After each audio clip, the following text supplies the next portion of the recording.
Welcome to Dad and Son. In Between the Ropes recap. I'm G13. And I'm K13. So tonight I think we're just going to go through the matches real quick. Because the matches to me really didn't matter. Okay. To anything. I mean, one of them kind of did. I mean, the matches can be talked about separately from anything else storyline building. First match of the night. Tommaso Ciampa versus Austin Theory. Ciampa wins.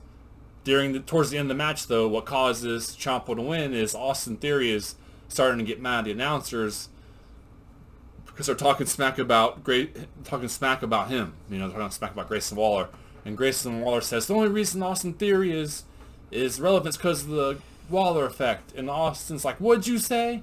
And like Grayson's like, "Oh, that's not what I meant." He's talking to him, and then from behind, Ciampa pins him 1, 2, 3.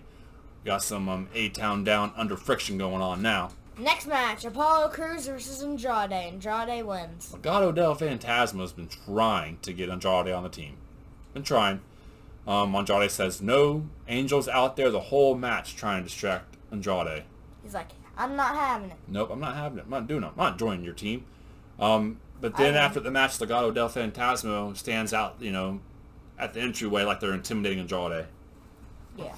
And then later on at the night, Angel gets attacked by Apollo Crews in the back as Apollo Crews is talking to Andrade.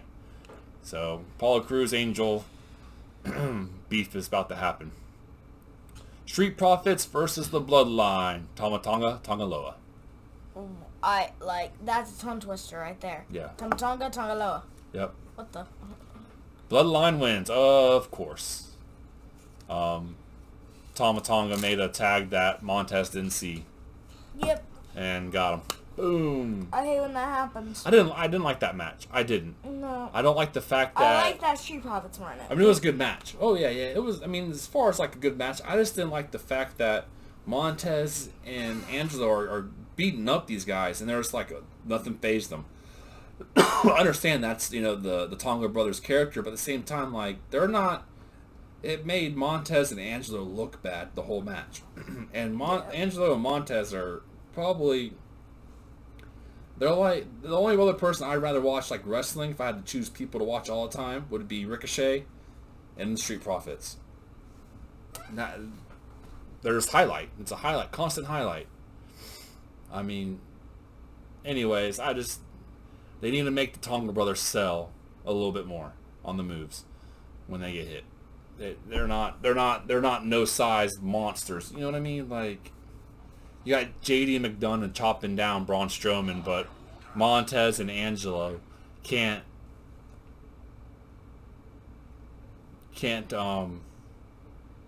chop down the Tonga brothers. Whatever. Anyways, moving on. Next match. Next match is Bayley and Naomi versus Piper Niven and Chelsea Greens. Chelsea Greens. Chelsea Greens. Chelsea Greens. Did I say Chelsea? Yeah. I don't know why. I don't know. Surprisingly. Chelsea Green. Yep. Chelsea Green and Piper Niven's win. Bayley's going for a pin on Chelsea, and then Piper out of nowhere hits a running senton and then rolls over Bayley and drags Piper on top of Bayley and says count, and the referee 1, 2, 3. Piper Niven and Chelsea Green. Now to start off the night. Nia Jax, Queen of the Ring celebration. Calls out Bayley to the ring. But before Bayley can even get down the runway, the walkway, the aisleway, whatever you want to call it, the walk up, the walk down. Why'd you put that? The Piper and Chelsea. Then I missed the keystroke. So as Bayley's coming down, there's no need to even say that. I know. Okay, just go ahead. saying. I'm just asking. Sorry. Yeah, that's fine. You know what it means, right? Yes. Okay, let it be. Well, no, I didn't. Just let it be. I didn't. Piper, just take that out. What's that say? Piper and Chelsea Green. So when you read it, you just know, oh, that word probably doesn't belong. Because we had, Yeah, I got it. We had, what, 6, 7 people in here? So, yeah. Yeah. So Nia calls out Bayley. And as Bayley's coming down to the ring, Piper and Chelsea attack Bailey from behind. Yeah, and just beat her up. Throw her in the ring. Beat her up in front of Nia. Well, I think her neck is, like, she landed rough when, she did. when Nia, I mean, well, not when Nia. Bit funky, didn't she? Yeah. Landed just a little awkward. Then Piper and Chelsea have a stare down. And then they're saying, Piper's going to have the championship because Bailey isn't going to make it to SmackDown. And Nia's like, that don't matter. Whoever has the title, that's who I'm wrestling at. You know, that's who I'm fighting at SummerSlam. So I don't care if it's you or Bailey. I'm wrestling one of y'all. The next thing that happens outside the ring, outside of matches, is AJ Styles asked Aldis for some ring time tonight to make an announcement. What announcement? What announcement? That happens at the very end of the show. We have LA Knight looking for Logan Paul. I hope LA Knight gets the American title. US. And Logan Paul can go back to YouTube. And boxing. No, he don't need to go back to boxing.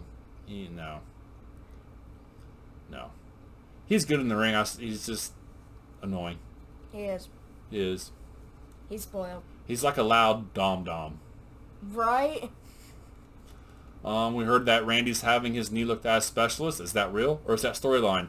I wish they'd be like, legit. I wish there was like a code word they would say that let fans know, like, yeah, Randy's hurt. Because, because was he selling? Because now it's like, okay, was he selling his knee being hurt, or was his knee really hurt? Actually hurt. Yeah. We don't know. Paul Heyman and Solo Sikoa promo in the back on the concourse. Paul Heyman's telling Solo, this is not the way we do things. Not the way we do things. This is too violent. Roman didn't do this. We did some violent things with Roman. Roman wasn't like this. Solo's out of control. The Tonga brothers are out of control. Roman, come on back. We need you. We want Roman. But while this has happened, the TV kicks on. Well, I wouldn't say it kicks on. Well, the camera goes, switches to another camera of Kevin Owens music hitting, and Kevin Owens is coming down to the ring. So he interrupts Solo and Sikoa by coming out in the ring. And he calls out Solo, like, Solo, get out here. Paul Heyman comes out and is like pleading with him, like, no, the Tonga brothers are crazy. They're not looking for a reason to hurt you. They're looking for an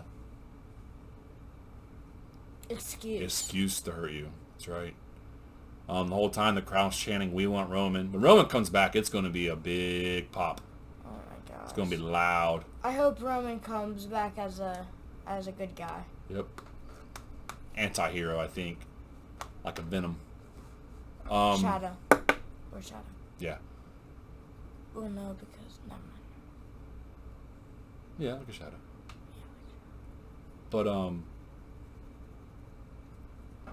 But at the end of that, Solo and the Tonga brothers come out, and Solo sends the Tonga brothers into the ring. The Street Profits are there to back up Kevin Owens. They just pop out of nowhere. Out of nowhere. Like, out of nowhere. Like. Yep. Kevin Owens and Solo go off in the crowd, and that's the last we see of the night. And then that's how we get into the Bloodline Street Profits match. I like seeing Montez Ford fly. Yeah. I just love seeing that. Montez and Angelo are fun to watch.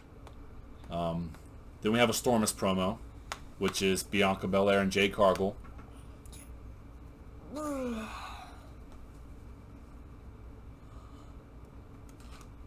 Oh, Indy